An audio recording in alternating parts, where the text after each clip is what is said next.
Uy, mga kaibigan, let's talk about something super close to our hearts and our tongues.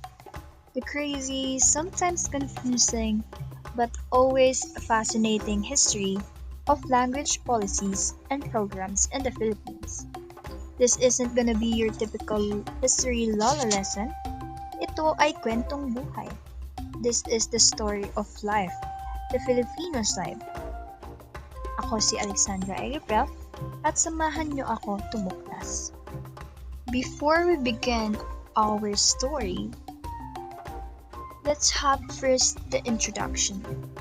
The Philippines is an archipelago in Southeast Asia, comprising a multitude of lands or islands, which is renowned for its beaches, festivals, biodiversity, and distinctive fusion of Asian, Spanish, and American cultures.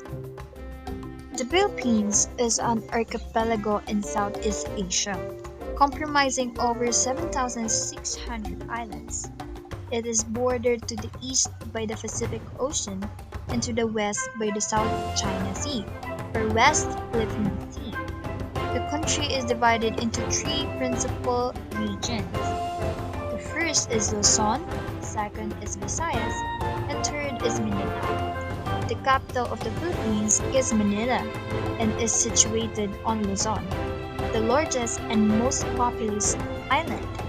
The Philippines is renowned for its tropical beaches, spectacular coral reefs, and impressive mountain ranges. Now, let's begin the history of the Philippines. Ever wonder why we are all so magagaling at code switching? Why we effortlessly blend Tagalog, English, and maybe even a bit of Bisaya or Ilocano? It is all thanks, or maybe sometimes because of our unique history with language policies. So grab your pandesals and kape, and let's dive in. Before the Spaniards came, grabe, the Philippines was already a linguistic melting island. Over 170 languages, all part of the Austronesian family. Imagine the stories, the song, the folk tales, it all passed down through generations. Think about your lolas and lolos stories.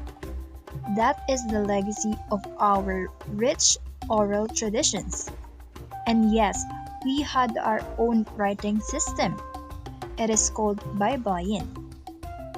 Though it is not widespread, but it is still ours. Ang galing, diba? Then came the Spaniards. And ayun, there it is. Spanish became the official language. But only the mayayaman or rich elite people really got to learn it, leaving a huge gap between the elite and the majority of the people. Think of words like mesa, simbahan, tsokolate.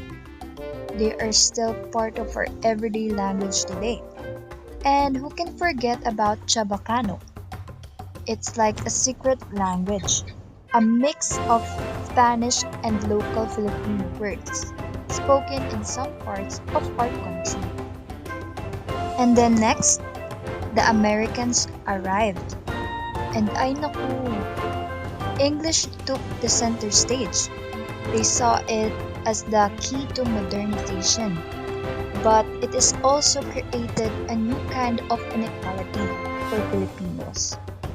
Knowing English meant better jobs and opportunities, leaving many Filipinos behind. Remember when your lolos and lolas kwento or stories about struggling to get a good job without knowing English?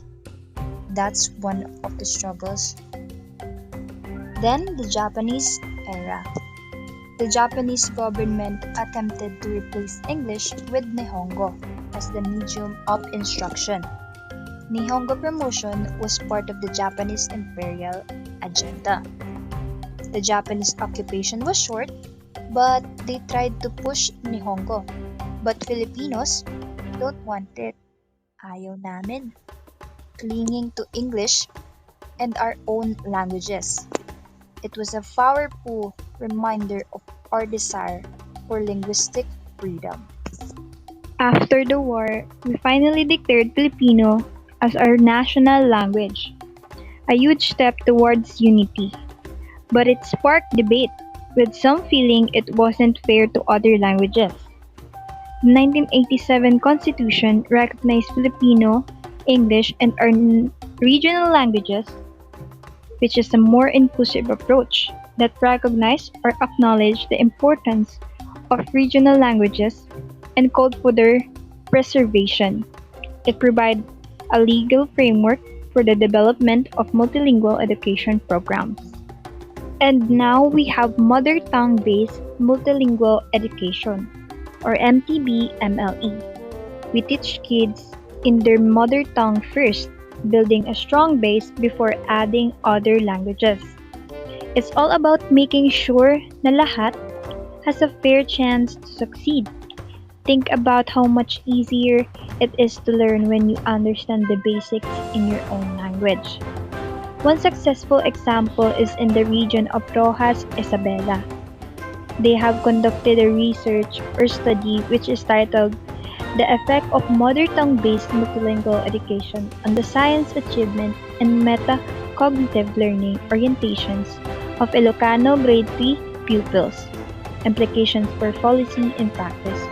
And it showed that grade 3 pupils of Rojas Isabela does have a significant increase in the achievement, metacognition, self-efficacy, and learning processes scores of the MTBL-MLE group and MSL group from pre-assessment to post-assessment. This study demonstrates that teaching in a child's mother tongue can significantly improve literacy and learning outcomes. And technology is also playing a vital role. We have online dictionaries and language learning apps like Turong Wika and Link to learn and expand our knowledge about our language. There are also digital archives like the Archive Journal of Department of Linguistics in UP Diliman preserving endangered languages. Social media also plays a big part in promoting regional languages. These initiatives are all ensuring that our linguistic heritage continues to thrive in the digital age.